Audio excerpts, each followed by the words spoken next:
Hello, fellow fiends. Welcome to another episode of Creepy Cases and Spooky Spaces. I am your host, Cassie Opea. Don't forget, you can find me every Friday with brand new episodes of the creepiest and spookiest content on your favorite podcast platform and now YouTube.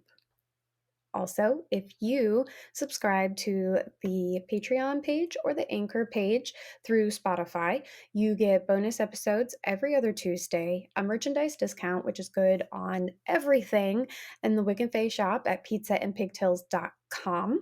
It's good for every purchase, not just a one time. So definitely buy into that. That pays for itself. And I know that sometimes you kind of want to help support your friends or your favorite content creators, and sometimes the budget just doesn't allow you to subscribe. So if you want to support without subscribing, I do have a Cash App and a Venmo. And don't feel bad, every little bit helps and every little bit is appreciated.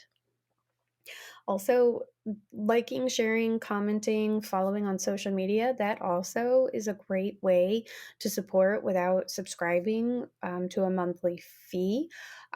So definitely do that. Share with your fellow fiends, get them in on the conversation, get them in on listening, get them in on watching. Buying merchandise and the candles at the Wick and Face shop, that definitely also helps the podcast, and it definitely helps bring more and more content. And if you are a small business owner or a big business owner, I do have ad space available, so definitely reach out and I can send you my budget friendly packages. So today's episode, it's actually quite disturbing.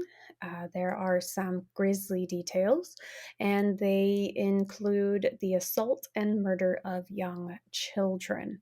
So if that's not something you want to hear about, or if you have little ears in the vicinity, I'd say maybe don't listen to this episode, and or maybe listen to this episode a little later on when those little ears aren't around.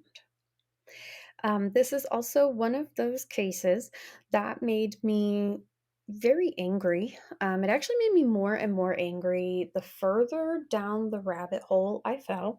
It actually took me a while to research this case because I would get so frustrated and mad and just but I don't want to say emotional, but I guess emotional. So I would have to keep taking breaks and I'd have to distract myself with something. So there was a lot of games played, a lot of ASMR videos to help me, get back to my zen during this. But on May 5th, 1993, around 6:30 p.m., 8-year-old Stevie Branch, 8-year-old Chris Byers, and 8-year-old Michael Moore, three best friends who were wolves in the local Cub Scout pack together, are seen riding their bikes through their neighborhood in West Memphis, Arkansas. Later on that evening, police receive a phone call reporting that Chris Byers is missing.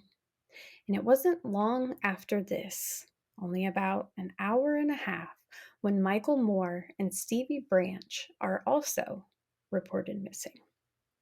A massive search is put together by neighbors, friends, and family, but the boys are nowhere to be found.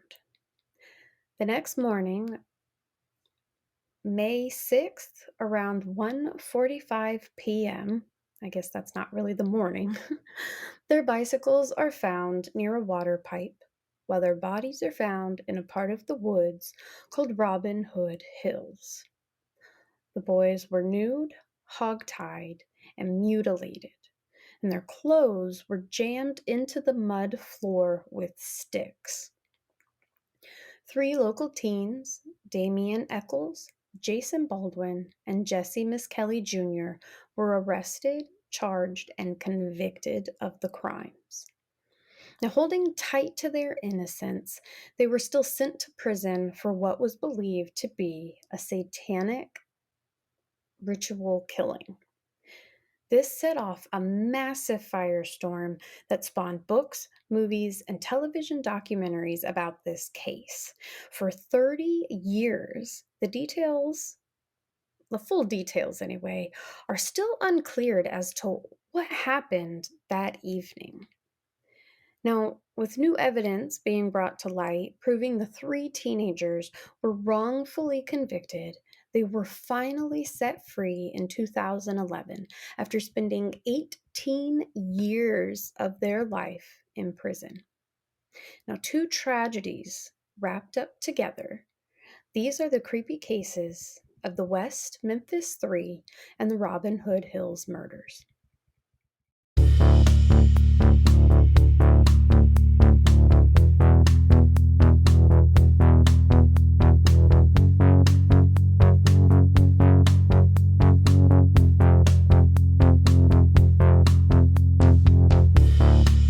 Stephen Edward Branch, born November 28th, 1984, usually referred to as Stevie, was a second grader at Weaver Elementary School in West Memphis, Arkansas. He was known for his friendly demeanor, loved by his classmates, and an honors student.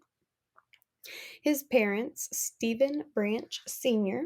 and Pamela Hicks Hobbs, divorced when he was a baby, so Stevie lived with his mother and stepfather, Terry Hobbs, and his younger sister, Amanda. He had light blonde hair, he was 4'2" and weighed around 65 pounds. Now, his grandfather, Jackie Hicks Sr., had recently given him a brand new bicycle. On May 5th, 1993, Stevie was walked home from school by his mother and younger sister, and Pam was actually supposed to work the dinner shift at a local restaurant named Catfish Island that evening. She told Stevie he could ride bikes with his friend Michael Moore until 4:30. However, he didn't make it home by the time Pamela went to work. Stevie was last seen around 6:30 p.m. wearing blue jeans, a white t-shirt, and riding a red and black bicycle. Christopher Mark Byers, known to his family and friends as Chris, was born June 3rd, 1984. Now, his parents, Sharon Melissa Byers, and his father, Rick Murray, divorced when he was only 4 years old, and he lived with his mother and his stepfather, John Mark Byers, who adopted him. And he also had a half brother named Sean Ryan Clark. He was also a second grader at Weaver Elementary, and he had recently friended Michael Moore and Stevie Branch. Chris was 4 feet tall, about 52 pounds, and had light brown hair. Chris had a hyperactive disorder, and he was medicated, but his behavior wasn't really improving. Now, on May 5th, around 3:30, he showed up at the Hobbs home looking for Stevie. Now, since Stevie had already left with Mike to ride bikes, Chris stayed to watch an episode of Muppet Babies with Amanda, and he left around 4 p.m. Now, multiple people saw him with Stevie and Michael before he was picked up by his father and taken home to clean the carport. He was left at home with Melissa while John went to pick up his older brother, and Melissa said she last saw him around 5:45 cleaning the carport before he left to meet up with Stevie and Mike. Now, he was last known to be seen by Chris Wall around 6:30 wearing blue jeans, dark shoes, and a white long-sleeved t-shirt. Now, James Michael Moore, known as Mike, was born July 27th, 1984. Also a second grader at Weaver Elementary, just like the other two boys. He lived with his mother, Dana Moore, and Todd Moore. And he had a sister named Dawn. Now, he's described as a natural born leader who enjoyed participating in Cub Scouts and pretending to be in law enforcement. Mike was 4'2", 55 pounds with brown hair. On May 5th, he went over to Stevie's house so the two could go ride bikes. They were supposed to be back by 4:30, but Pam Hobbs said that they hadn't returned by the time she left for her serving shift at 5 p.m. Now, the two boys were seen by multiple neighbors in the area. Different sightings and different times, kind of. There's a little bit of conflict there. But the last known sighting of Mike actually differs from Stevie and Chris because Chris Wall didn't report seeing him like he did the other two. He was on a light green bicycle and he was wearing blue pants, a blue Boy Scout of America shirt, and an orange and blue Boy Scout hat. Now, Brian Woody is the last known person to see Mike officially, but his observation has been questioned because he states that Mike was in a vehicle quite a distance from where the boys were when he saw them going into the woods. Um, May 5th, around 7 p.m., John Mark Byers called police to report his stepson, Chris, missing. He was last seen by his mother around 5:45 out in the yard. It wasn't too long after when the parents of Michael Moore and Stevie Branch also called to report their children missing. News of the missing boys spread, leading to a frantic search by friends and neighbors in an area called Robin Hood Hills, where the children played near I-40.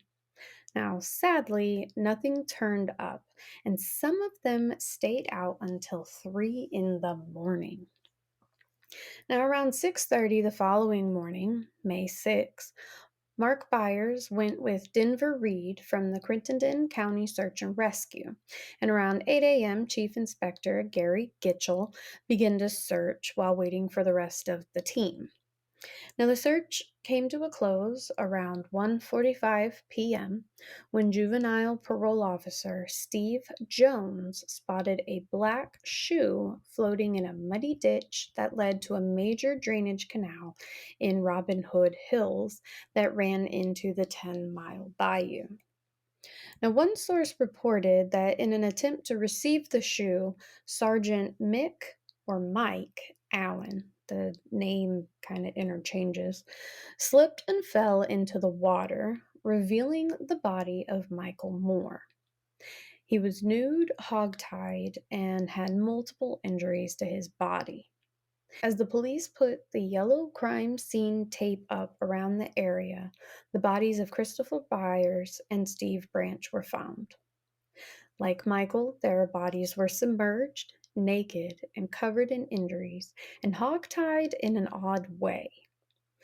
The tie used were the boys' own shoelaces, but instead of being tied like the hog tied, the right wrist was tied to the right ankle and the left wrist was tied to the left ankle, which actually left quite a bit of slack in the tie. Their clothing was found in the creek, and some of it was twisted around sticks that had been shoved into the muddy bed of the ditch, so it looked like somebody was trying to keep the clothes down and hidden. The clothing was mostly inside out, and two pairs of the boys' underwear were never found. All three boys had extensive injuries, including bruises and lacerations, and Chris's included mutilation to his genitals to the point of castration. Now, later testimony said it was due to animal predation.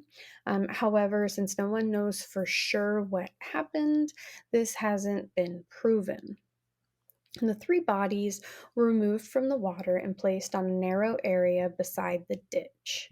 And Crittenden County Coroner Ken Hale arrived several hours later and pronounced the boys deceased.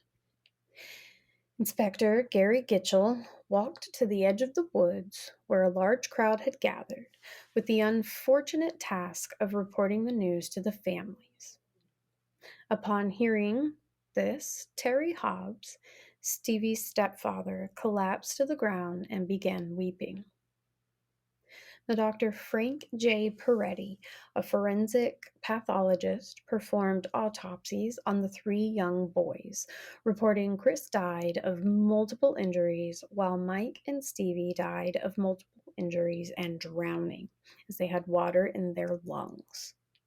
Now, the injuries included facial contusions to the lips, ear fractures, fractures at the base of the skull, neck abrasions, defensive wounds, and the lacerations were performed with a knife that had a serrated blade, but no knives or weapons were found at the crime scene.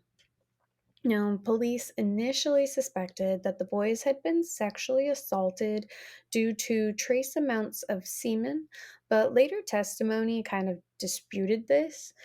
Also, they said that when a body that there was anal dilation, but when a body dies, this is actually normal to happen. So, um, we're not quite sure if there was assault or not, but he placed their death between 1 a.m. and 5 a.m. Now, despite the violence level of the crime, there was very little evidence at the scene. There was a lack of blood. The only blood was actually found on the bodies and the bank when they were removed, and there was a fiber that also was there, and the area kind of looked as though it had been swept clean. Now, Stephen Michael's bikes were found in the water by a pipe not too far from the bodies, and a shoe print was also found nearby, while a flat bank had been pushed down and there was mud on the grass.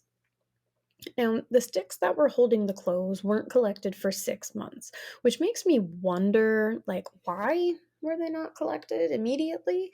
But also, were they even the same sticks that were found holding the clothes? Like, how do we even know that they were the same sticks that were there? And of course, the police struggled to build the case because there was no evidence and no motive could be thought of. I mean, why on earth would anyone just out of the blue murder 3 8-year-old boys so violently? Well, that is until Lieutenant Sudbury spoke to Crittenden County Juvenile Officer Steve Jones, who pointed out that he felt the murders had a strong undertone of an occult sacrifice. Basically, basing his opinion on the state of the bodies, that they were in the woods, they were nude, and one of them was castrated.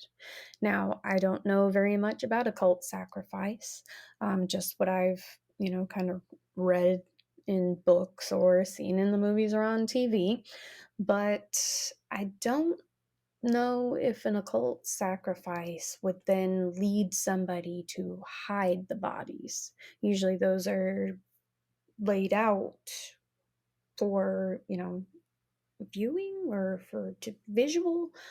Um, but this, of course, spread like wildfire that the killings might have been done by devil worshippers, and it immediately gained national attention. Now, instead of telling the community that it was just a possibility at this time and that the rumors were connected with activities by devil worshippers, Gitchell basically said that they were looking for, you know, Satanists. And this overshadowed everything else.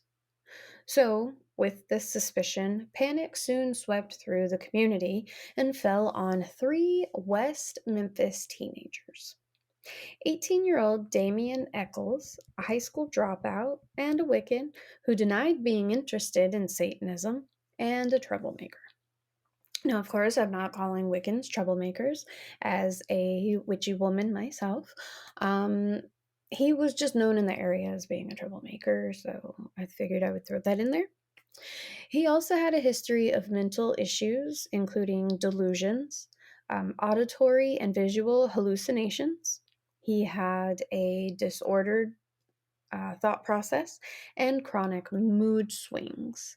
He denied knowing the boys or being involved in their death.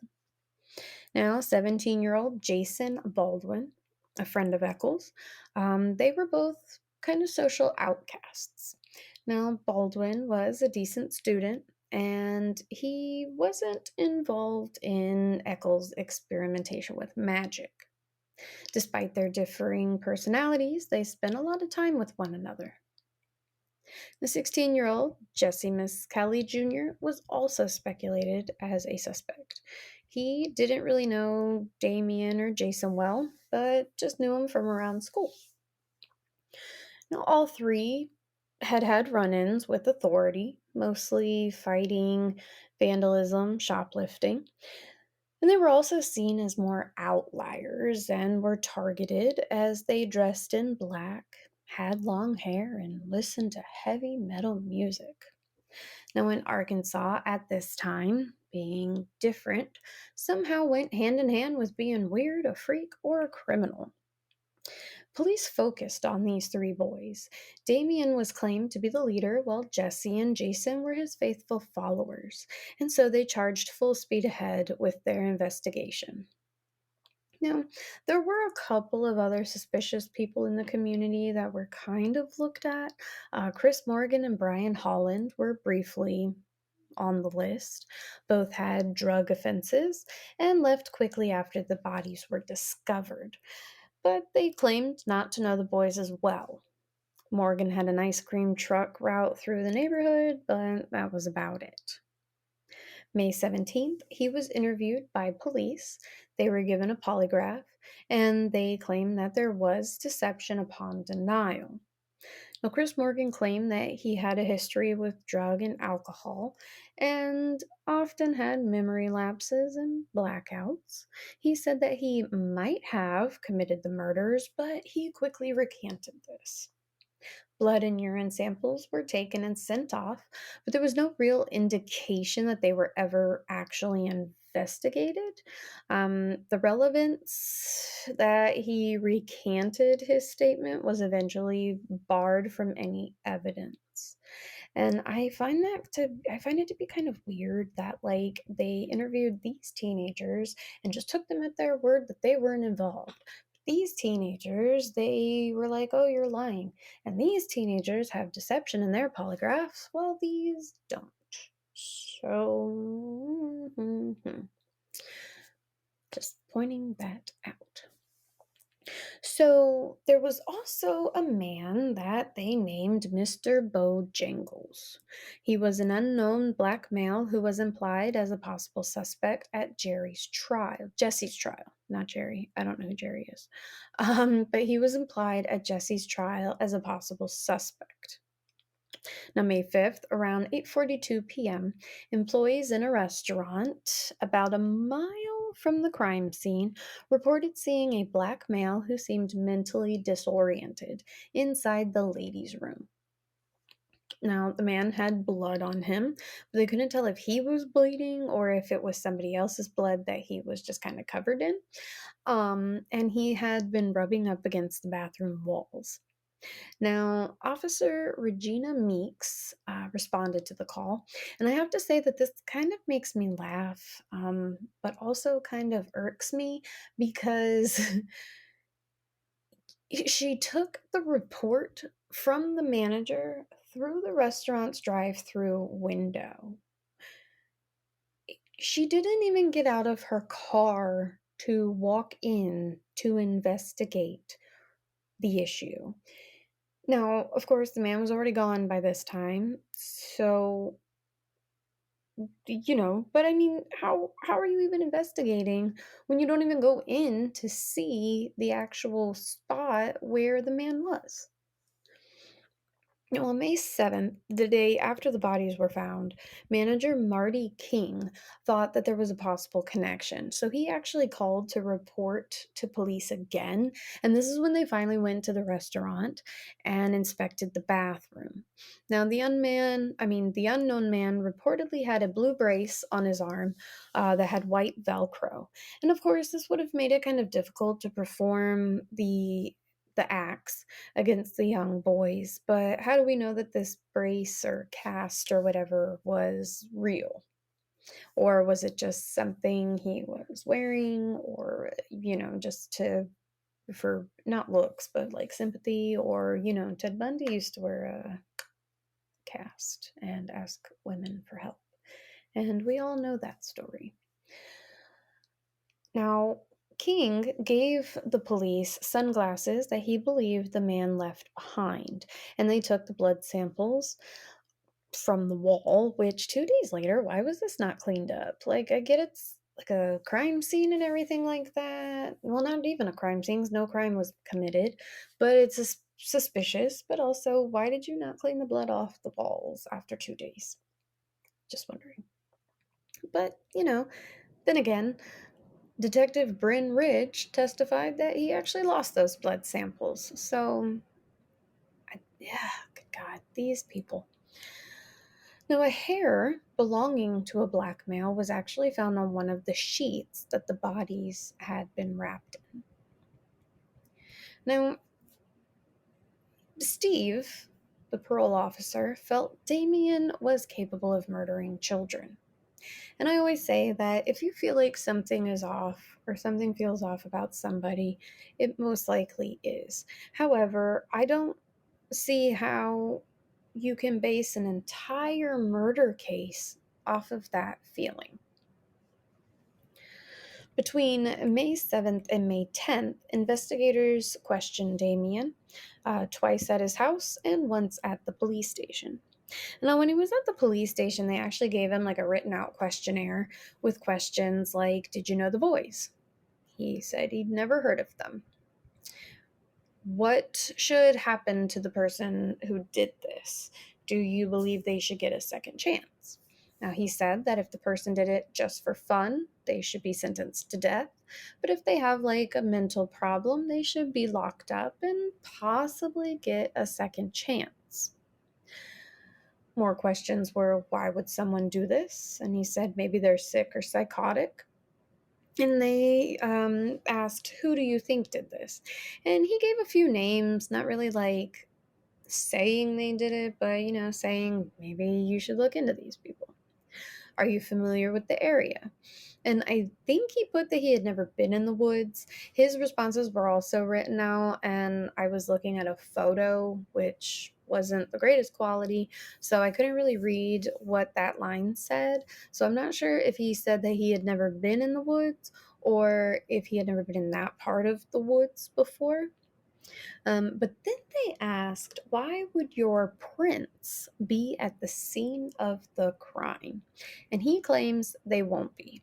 And I feel like this is a trick, and I've seen it happen in a lot of, like I said, I watch a lot of TV shows and documentaries on true crime. And I always feel like they always try to like trip you up. But I also feel like if you're in a public place, there's going to be so much DNA from all kinds of people. And it's just one of those things where it's like, it's a public place. You can't always take the DNA that is found. Um, but you still have to like connect it with the crime or the body or whatever happened. Although Damien denied any involvement, and even knowing the boys, and he had an alibi, which he was at somebody's house during the day that his mom dropped him off with his girlfriend, and then his mom picked him up and took him home where he was, and he was actually on the phone until around 11:30 that night with his girlfriend. So why don't you pull the records? He was there with his mother. He has multiple people who said they knew where he was, and he found out about the kids being murdered at Lakeshore Park from Jason and his mother. Yet police still focused on him. Now, Lieutenant James Sudbury wrote in the notes of Damien's interview that the killer is probably someone local and that he won't run. He also noted that Damien likes to read books by Stephen King, and if that makes you a suspect or suspicious to commit murder, I'm in a lot of trouble because I absolutely love Stephen King, and I have read just about every book he's put out. Not every book, but just about. But they also pointed out that Damien had the word evil tattooed across his knuckles, and he was given a polygraph, which they claim was full of deception. However, how do we know that it actually was? Now, Jason Baldwin also had evil tattooed across his fingers, and he denied knowing the boys as well, but police didn't believe him. Now, Jason was actually interviewed without parental consent, and his mother returned and told the police to leave him alone. And they pushed to be able to interview him, but they had already overstepped their boundaries. And she said, basically get out, which I don't blame her. On May 9th, Damien mentioned that one of the victims had wounds to his genitals, and they said that this was basically something that incriminated him. But once again, this was reported, and basically the entire town, or, whoever had read about the case, knew about it. So I don't see how this could be an incriminating factor. Police kept the trio in their sights, and soon Vicky Hutchison enters the picture. Now, on May 6th, in an interview totally unrelated, before the boys' bodies were even found, Vicky was actually being given a polygraph by Don Bray to determine if she had stolen money from her employer. And I just have to say that this town really relies on those polygraphs, but I find it odd that they all always have deception in them. Now, her 8-year-old son, Aaron, who is actually friends with the three boys who were murdered, was present, and he was being so distracting that they couldn't administer the rest of the polygraph test. And I feel like this is just a little inconvenient, but that's just me. Now, Aaron told Bray that the boys had actually been killed at the playhouse that they had played in the woods where they would watch men do nasty stuff. Now, I'm not even sure how they got on to the topic of the boys because this was just weird timing. But the bodies were near where Aaron had said, okay. But Brady called upon Aaron for more details, and he told him that Satanists who spoke Spanish killed his friends. But the rest of his claims were wildly inconsistent. I mean, he's 8. Now, he was also unable to identify Damien, Jason, and Jesse in a lineup, and there was no playhouse at the location. And I feel like if you watched somebody murder your friends, even as an 8-year-old, you're going to be able to point those people out. Now, Vicky told law enforcement that she was willing to play detective and assist them in their investigation. Law enforcement encouraged her to enlist Jessie, who had actually babysit for her and mowed her lawn quite a few times.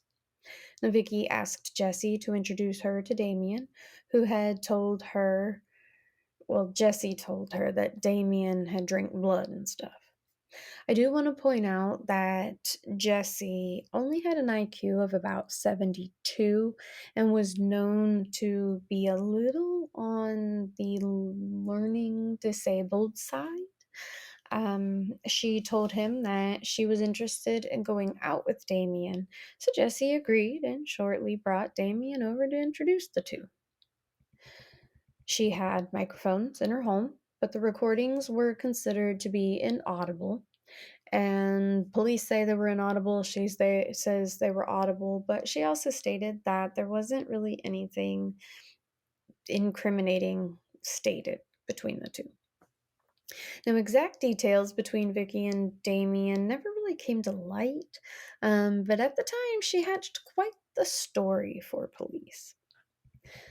On the night of May 19th, she claims that her and Jesse were driven by Damien in a red Ford Escort.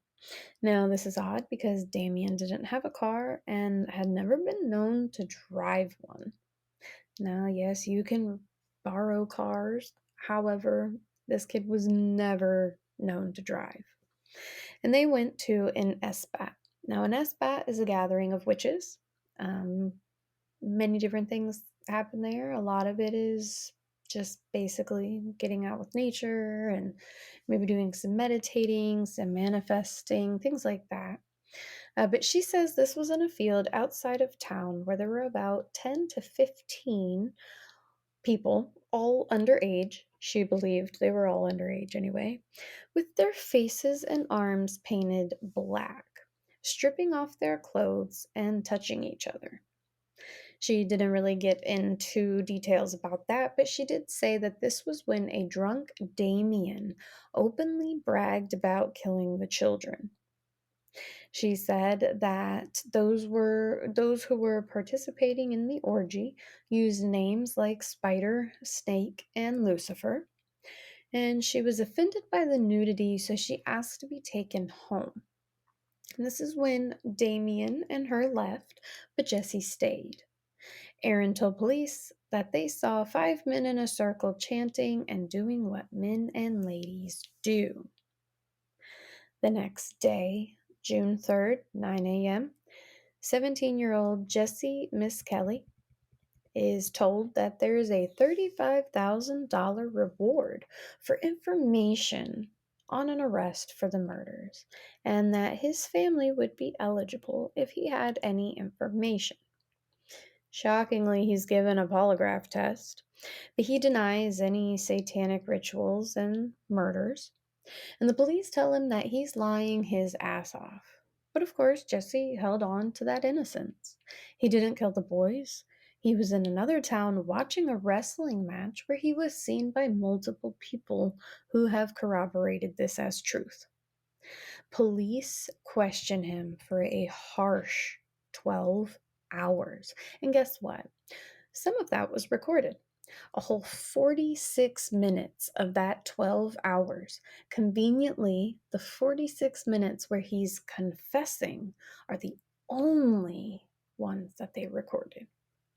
Now, this is also where I always say ask for a lawyer.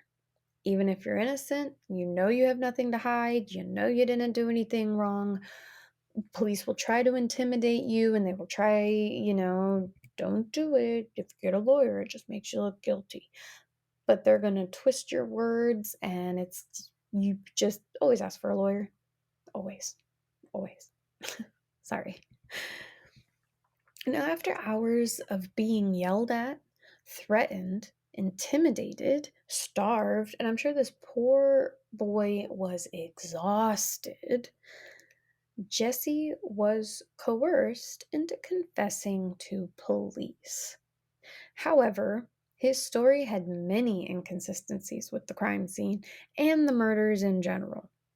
He also contradicted himself multiple times. Jesse claimed the police would ask him questions like, were the boys tied up? Well, this was common knowledge, so of course he'd say yes, right? But then they'd ask, what were they tied up with? He'd say rope. And that's when the detective would yell at him, and he would change it to shoestrings, which was also common knowledge. They asked, what were the boys wearing? Well, they were naked. I mean, I know that they were clothed before their clothes were removed, but in the long run, they were naked. Now, Jesse says that he went over the story over and over until it was right for police. He said that they would feed him information and he just kind of formed a story. It shaped into May 5th, 1993. Jesse received a call from Jason Baldwin asking him to go to West Memphis with Damien and himself. Jesse said no because he had to work, but ended up going with them anyway. He says at 9 a.m., they walked to Robin Hood Woods, where Damien hit one boy real bad and started screwing him and stuff. You can hear the officer say which one and showed him a picture of the boys. And Jesse says, Michael Moore. And an officer says, that boy you're pointing to is the Byers boy. And Jesse says, mm-hmm. So you're not even pointing at the right kid. Now, I know you may not know their names and things like that, but come on now. So he says that Jason hit Steve Branch with his fist and bruised him. He said Michael ran. He chased him and brought him back, and when the other guys got to him, he left. But then he said that he went back, and that was the boys were naked and tied up, and he said that their hands were tied together. He said that Damien and Jason started screwing the boys, so he took off and went home. Later on, they called and asked him why he didn't stay, and he said, "I just couldn't." Now, if I know there's been a lot thrown at you, but if you're kind of keeping track, there were a lot of inconsistencies. The time of the murders took place, the time they entered the woods, what they were tied up with, what they were attacked and assaulted with, how they were tied up, that they were sexually assaulted, that they were choked. I mean, come on. How anyone could actually allow this to be admissible, or how they could allow this to be, or just even believing and taking this as what happened when it goes against everything we know. Now, it's also been said that Jesse didn't understand his Miranda rights when they were read to him, but of course, the police say he definitely did. He recanted his statement immediately, saying that he was just trying to cooperate because he just wanted to go home and he was terrified of police. Also, keep in mind, his parents weren't present. He had no lawyer, and his parents didn't even know that he was being questioned. And that right there should be means to throw that shit out anyway. Now, although there was no physical evidence, and the three boys had alibis, which multiple people placed them in different areas away from the woods, by 10:30 p.m. on June 3rd, Damian Eccles, Jason Baldwin, and Jesse McKelly Jr. had been arrested, and they stayed in custody while the prosecuting and defense teams began prepping for trial. Now, during this time, while collecting evidence, a knife that John Mark Byers, Chris Byers' stepfather, owned tested positive for blood. Blood that was determined to be consistent with Chris Byers' blood. Did they pursue this lead? Of course not. Which I have to say, what the They re-interviewed 8-year-old Aaron, because why wouldn't we? And his story changed again. Now, he claims the night before the murders, he received a call from Jesse asking him to bring his 3 friends to the woods where they would all do something. Okay. Now, I get that, like, Jesse has babysat Aaron before and he knows him and he's friends with his mom, but I don't see why he would just call him out of the blue, an 8-year-old child, to go hang out with each other the next day in the woods.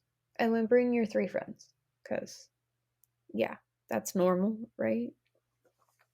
Now, he said that once they were there, Jesse, Jason, and Damien slapped his friends.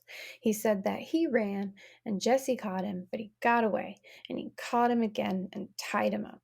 He said he stayed there for about 40 seconds and he got untied. How? He said that he was tied up with rope, but they couldn't hurt him because he kicked them all with a foot. He said that his friends got stabbed and their clothes had been pulled off of them. He said that the one had his private part cut off, and he watched the 3 teens sexually assault the boys. I just don't even know. Now, Hutchison later claims that she couldn't recall the gathering, the night of the gathering, and she only implicated Damien and Jesse to avoid criminal charges in her theft case and to obtain the reward money. Now, they knew what Aaron claimed happened was wildly implausible. However, Gary Gitchell was pleased to have a second witness to the crime. And this dude is just, shit ass detective, or he was if he's not doing it anymore, but I don't get it. Now, because Jesse confessed on August 4th, 1993, Judge David Burnett ruled that he would be tried separately and Damien and Jason would be tried together. He also ruled that his confession could be used, even though it was obtained under coercive circumstances. Officers repeatedly refused to believe him when he denied involvement. They actually showed Jesse a circle diagram telling him he could be inside the circle with the killers or outside the circle with the police. And they also played a recording of Aaron's voice saying, "Nobody knows what happened but me." I just don't get it. Now, Burnett also ruled all three teens would be tried as adults. Each teenager was charged with 3 counts of murder, and all pleaded not guilty. Now, prosecutor John Fogelman wanted Jesse to testify against Damien and Jason, but he refused. And good for him. So on January 24th, 1994, the opening statements for Jesse's trial started. Fogelman claimed discrepancies were due to him just trying to downplay his role in the murders, and the proof will show that he was an accomplice. And what I love is the fact that they had absolutely no proof of anything. Just saying. Now, Dan Stidham, Jesse's attorney, said that police were under tremendous pressure to get someone for this case. They had tunnel vision from day one, and Jesse only confessed after interrogators broke his will and scared him beyond measure. Now, the state started off with a bang. Their first witnesses were the mothers of the murdered children.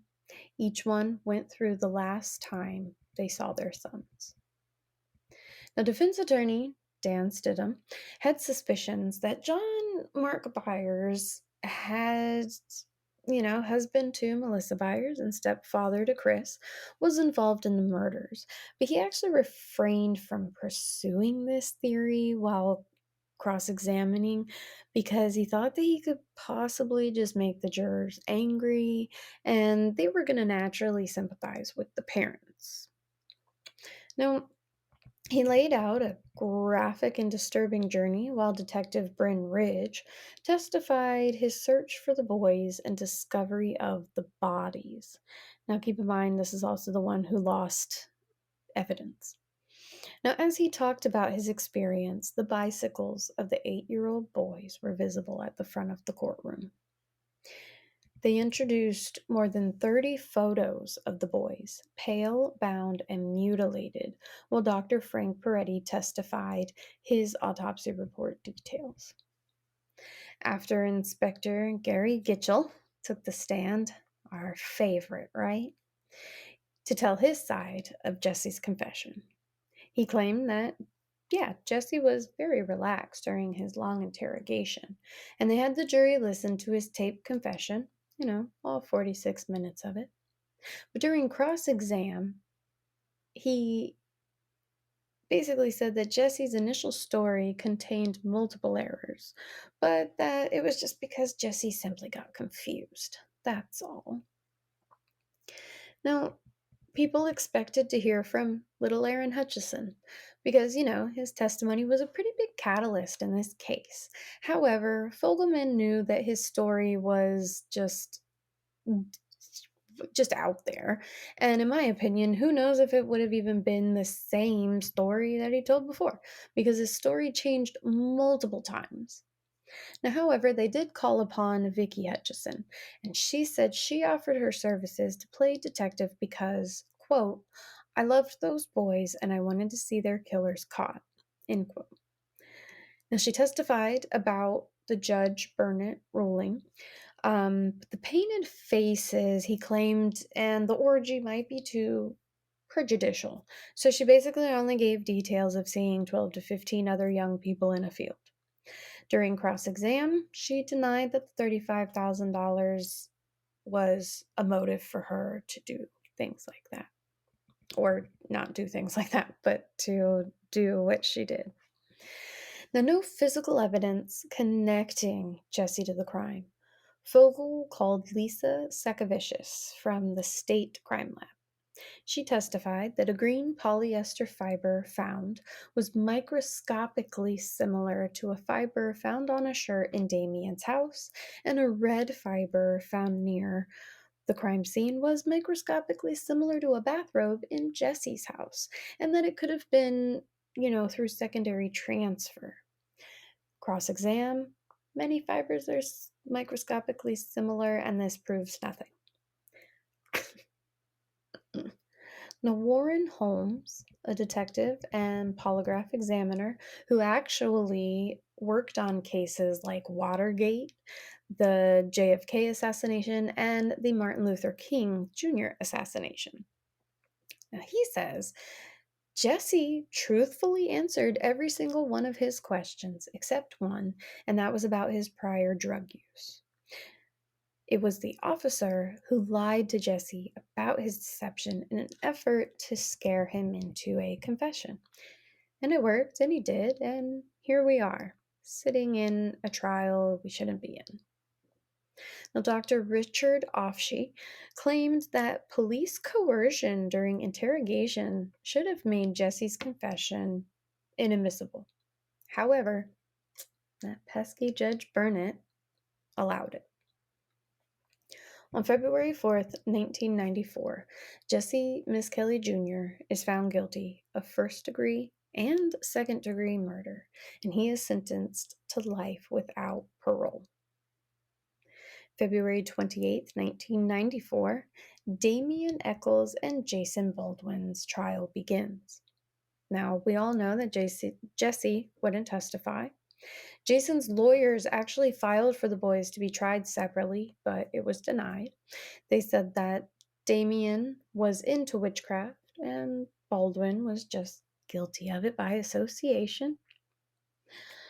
Police disregarded all statements and physical evidence, and they twisted and manipulated anything they could to fit their narrative. They targeted Damien because he wasn't your all-American boy. He was thought to be weird. However, there was still no evidence to link him to these murders. Damien and Jason were found guilty of capital murder. Jason was sentenced to life without parole, and Damien was sentenced to death. All three filed appeals, but their sentences and convictions were upheld. West Memphis could breathe a sigh of relief, right? Their town was safer. The case was solved. However, those outside of West Memphis felt that the boys had been unfairly targeted and convicted on flimsy evidence and falsehood, and I agree. Eddie Vedder from Pearl Jam, Johnny Depp, and Henry Rollins, along with other celebrities, all started to voice the opinion and rally for these three boys. 1996, HBO actually put out Paradise Lost, The Child Murders at Robin Hood Hills, and this film started a movement. Also in 1996, there were apparently teeth impressions taken from Damien and Jason because there were marks found in one of the boys' heads, and none of those impressions matched. Now here's the thing. Why did we not do this in 1993? In the year 2000, Paradise Lost 2, Revelations, tried to name John Mark Byers as the real killer. A 1994 film called Devil's Knot focused on the misjustice that these boys went through. In 2003, Vicky Hutchinson admitted to lying about everything. She lied about going to the SBAT. She lied about Damien admitting to murdering the boys. She said she felt compelled to cooperate, thinking that they would take Aaron away from her. Now, Dawn Moore also claimed that she sent her daughter out to look for her son, Michael Moore, that day. However, her daughter claims that she didn't even see Michael at all that day, and her mom never sent her out. So someone here is lying. Now, in 2007, DNA found at the crime scene was retested and not matched to any of the teens. A hair in a knot that was on the hog tie was not inconsistent with Terry Hobbs, stepfather to Stevie. Now, John Mark Byers then told reporters he believed Damien, Jason, and Jesse were all innocent after a lot of this evidence came to light. Now, even with this new evidence, Judge Burnett refused new trials, but the lawyers appealed and kept pushing. November 4th, 2010, the West Memphis Three finally got good news. They could reconsider newly discovered DNA evidence, evidence of juror misconduct in the original trials, and this justified a new trial or at least an exoneration, which, that's what we're hoping for. In 2012, the three men were offered a deal. They were told that if they pled the Alford plea, which is, if you remember from my episode on the staircase, it's when you plead guilty, but you maintain your innocence. This was a deal that the state offered, and it would result in the release of the three. But all three of them had to agree to this, or none of them would be able to get it. In 2012, Damien actually wrote a book and talked about his experience while he waited for Jason because he wanted to see if he would agree to this. Now, Jason actually, for lack of a better term, thrived in prison. He had a job, he was actually in school, and he had befriended the guards. Now, Damien had quite the opposite experience. Now, Jason agreed to the deal, and he actually said he didn't do it for himself, but he did it for Damien. August 19th, 2011, Judge David Lacer, thankfully replaced Judge Burnett, called what happened a tragedy on all sides. And on this day, Damien Eccles, Jason Baldwin, and Jesse Kelly Jr. walked free after 18 years in prison. A 2012 documentary called West of Memphis, paid for by director Peter Jackson, strongly pointed to Terry Hobbs and his friend David Jacoby. And they were hairs found at the scene and they matched the men. Now, Terry Hobbs actually had a history of abuse towards his wife, child abuse, and assault on neighbors. Stevie Branch's aunt actually saw Hobbs doing laundry that evening. Now, I know that this isn't incriminating. Plenty of people do laundry at night. But could he have been washing mud off, hiding incriminating evidence? So, Stevie's prized knife was found in Terry Hobbs' possessions, which is a little odd, don't you think? Now, the three young men were actually told by Hobbs's nephew that he killed them, and it was a family secret. In 2013, Billy Wayne Stewart and Benny Guy signed affidavits, and this was separately, by the way, telling the details of what is most likely the truth. And it's actually highly credible. It reads, on May 5th, 1993, Terry Hobbs, David Jacoby, and two teens, L.G. Hollingsworth and Buddy Lucas, showed up at his house. This is Stewart. They were looking for pot, and he provided it. He noticed that Hobbs and Jacoby were kissing in his truck, and apparently Hobbs was bisexual and would invite young children to pool parties. And Stewart would actually always make his son decline. Now, in April 1995, Lucas told Stewart that they drove around smoking pot and drinking whiskey before heading down a dirt road by Blue Beacon Wood. Lucas said that Hobbs asked the teenagers to get out and wrestle while he and Jacoby watched. Now, he didn't outright say that things had turned sexual, but the look on his face said it all.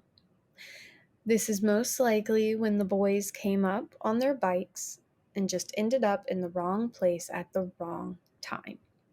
Terry Hobbs screamed, "Get them little..." While Jacoby beat one of the kids, Hobbs ordered Buddy and LG to pull off his pants, repeatedly bit him and then cut the boy's genitals. And this would have been Chris Byers. Hobbs announced the other two boys had to be killed because of what they had seen. Now, Hobbs and Jacoby did just that. The clothes and the bodies were gathered and dragged to the water while the bikes were thrown in the bayou. The affidavit was very similar from Benny Guy and described that Lucas and LG confessed to the killings, and it added that Hobbs became enraged after one of the boys had kicked him. At this point, he hit him in the head and said, "I'm going to teach your ass."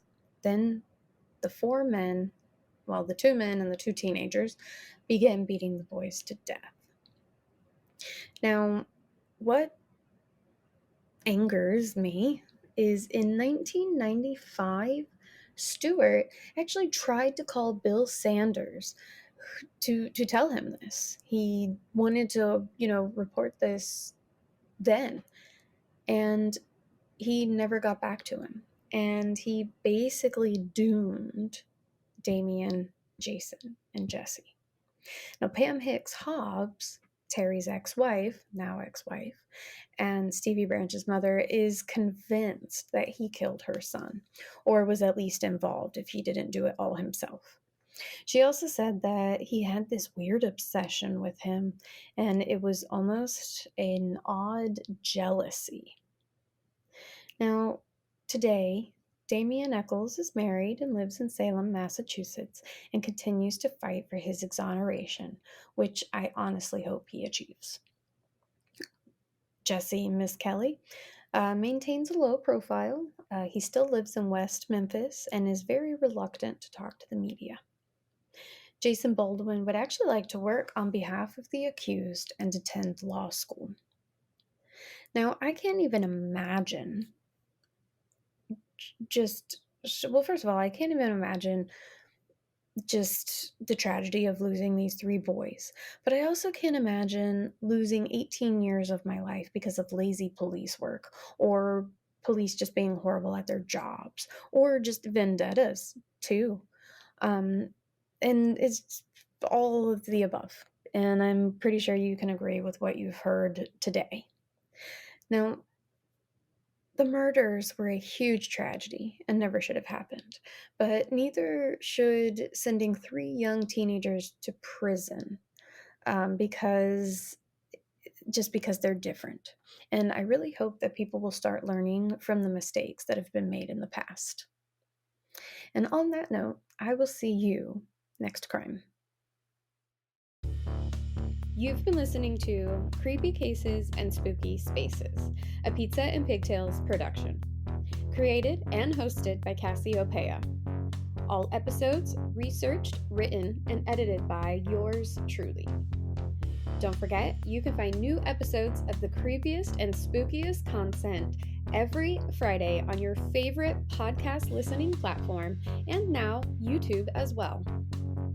Subscribe to the Patreon page or the Anchor.fm page for as little as $5 a month for bonus episodes every other Tuesday, a merchandise discount, and a Creepy Cases and Spooky Spaces thank you swag box. You can also support without subscribing through the Cash App and Venmo. Don't forget to follow along on social media, especially the Facebook and the Instagram page at creepycases.spookyspaces for all future news and updates related to the podcast, and maybe see some content that's not featured here. Like, comment, and share with your fellow fiends to get that conversation started. And on that note, I'll see you next crime.